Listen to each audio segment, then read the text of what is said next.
Let's welcome to State Line's Democratic candidate for Commissioner of Labor, Braxton Winston II. Exactly how that name will appear on the ballot. Mr. Winston, good to have you. Great to be here. Thank you for having me. Well, you were a local leader in the Charlotte area and are, but you're running a statewide race, so a lot of voters may not be familiar with who you are. They might know your name. So tell us about yourself and why you're running for Labor Commissioner. Well, I'm probably not your traditional candidate for Commissioner of Labor. I was born in Camp Lejeune to a guy who retired from the Marine Corps and then retired from the Air Force, and at 64 years old is still riding around on a fire truck pulling people out of fires. My mother's a retired high school math teacher, and when I graduated from Davidson College, I started a career as a union stagehand, and that's what I've been doing in Charlotte for over 20 years, working backstage on things like rock and roll shows and Broadway shows. I've been a camera operator for the Charlotte Hornets for 20 seasons, and I work on film and television production sets. So all that to be said, I understand the challenges that working families face all across this state day to day. I'm a guy who clocks in and clocks out, and that combined with being the former mayor pro tem on the Charlotte City Council, where I served 3 terms, I've certainly come to understand and believe that our state has everything it takes to be #1 for both businesses and workers. And that's why I'm doing this, because I think we have the potential to do that, but it's going to take strong leadership at the Department of Labor to make that a reality. North Carolina is a right-to-work state, which, it means it doesn't empower unions, but there are unions in this state, and they seem to have influence in certain areas. Where are unions working for the state, and where are they not in terms of the policy and laws?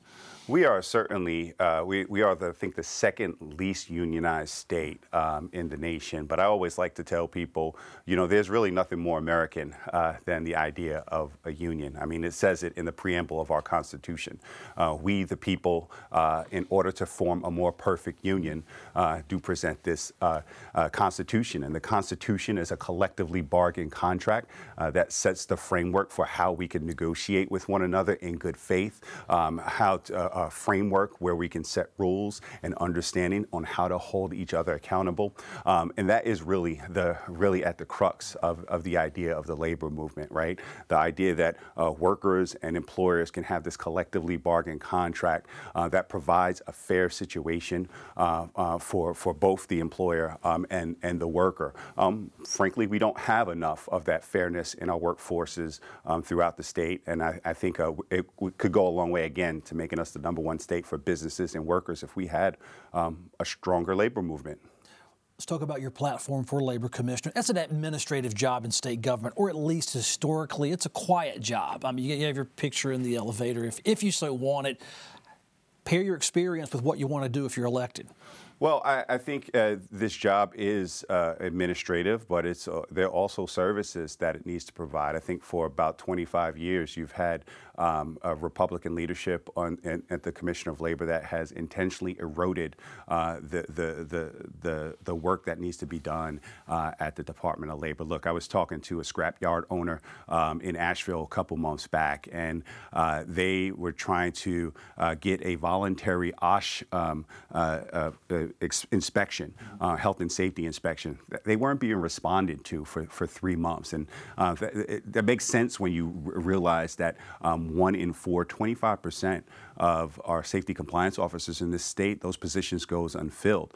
So we really need to, my #1 priority is really to make sure that this department is not just fully staffed, but adequately staffed to do the important jobs that needs to be done, whether that are those safety inspections that we rely on, whether it's responding to those reports of dangerous and unhealthy work conditions, or times that workers have been retaliated against or being taken advantage of by their employers. It's a significant job and one that really does affect us all, because the ties that do bind us, we all work for somebody, and we all should be ensured that we're working in fair conditions, and that is going to be the focus of my administration. I'm looking into the current Labor Department. It's an open seat, so the incumbent is not seeking re-election, Josh Dobson. So you'll inherit a team of folks. Many have been there a lot longer than any Labor Commissioner currently in office, and will be there long after Josh is gone. So what, you inherit a understaffed team. You have to persuade a budget writer to expand your budget. Every council of state seat seems to complain about job vacancies. So what's realistic? What do you expect to get done? What's the best you can do? Well, the best that we can do is to ensure that we are doing our job under the law, right? And really, kind of to carry on the question that you asked before, I really have focused on building coalitions, right? There is not one policy that can be implemented that it provides a silver bullet to any issue or problem that a government has to face. So it's important that we work together as a Council of State to advocate for the changes that are needed from a system-wide perspective, from the entire state government. It's going to be important to build coalitions on the General Assembly. Look, I know from being the Mayor Pro Tem from the great state of Charlotte that it's one thing to work things out in the headlines, and the other is another thing to get up and get behind those doors and have those meetings and find common ground. It's also important to make sure that we are working with county and local governments as well as the private sector and service providing organizations like labor unions to ensure that we are understanding what's going on out in the field, and we're actually working to solve the solvable issues that are on the ground. I mean, one narrative in the campaign from your opponent, but this is about you, is I want to have a safe working environment across the state without bankrupting business, was the term we used in a previous interview.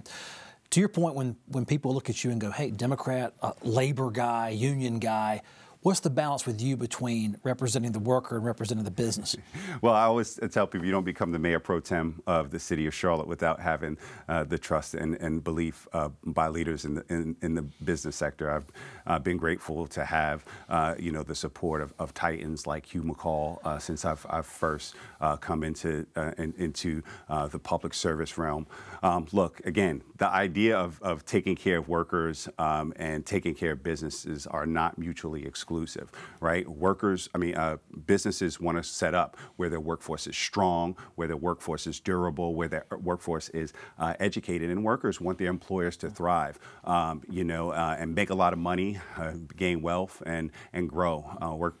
Workers just want their fair share. They want to be able to ensure that they're coming home with a fair day's pay after a fair day's work. They want to make sure that they have access to water, fresh and clean water, and they can take a break throughout the day, or they're able to protect themselves from the hot sun if they're working outside, or from high heat if they're working inside. And they want to be able to do that without being fired or retaliated when they stand up for those things. And, look, if having to provide water to your employees is going to bankrupt a business, we need to really look at the underlying business model and the fundamentals of that business. So I think those two ideas are not mutually exclusive. When workers are taken care of, work happens more efficiently. When workers are able to stay around in a job for longer periods of time because they're healthy and safe, that is better for the bottom line of the business. These two things are interconnected, and they certainly should not bankrupt a business, let alone an industry. You're bringing up some issues about basic the worker experience on certain jobs. I don't know which jobs you're referencing with water, presuming outdoors, you're in the sun.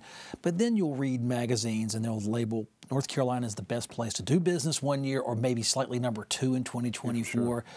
Are there differences there? What do you see in the labor and the employment and the economic landscape of the state right now? Yeah, it's usually ranked at the top for business, but it's also ranked at the bottom when it comes in terms of workers, and that relates to pay, benefits package, and the ability to organize. I mean, Oxfam ranked us 52 out of 52, I believe, for the conditions of women workers, behind Puerto Rico and Washington, D.C. When it comes down to it, and as you saw, we've slipped in the rankings. We fell from number 1 to number 2, and it's because we're not investing in the infrastructure necessary to sustain our workforce. We're not investing in the public education that is going to support the skills that our workforce is going to need for the jobs that are coming down tomorrow. And we rank something like 35th in terms of overall quality of life. That's why the political philosophy that I have that undergirds this campaign is something we call a whole worker approach. That certainly at the Department of Labor, we need to focus on our jurisdiction for what happens in the workplace.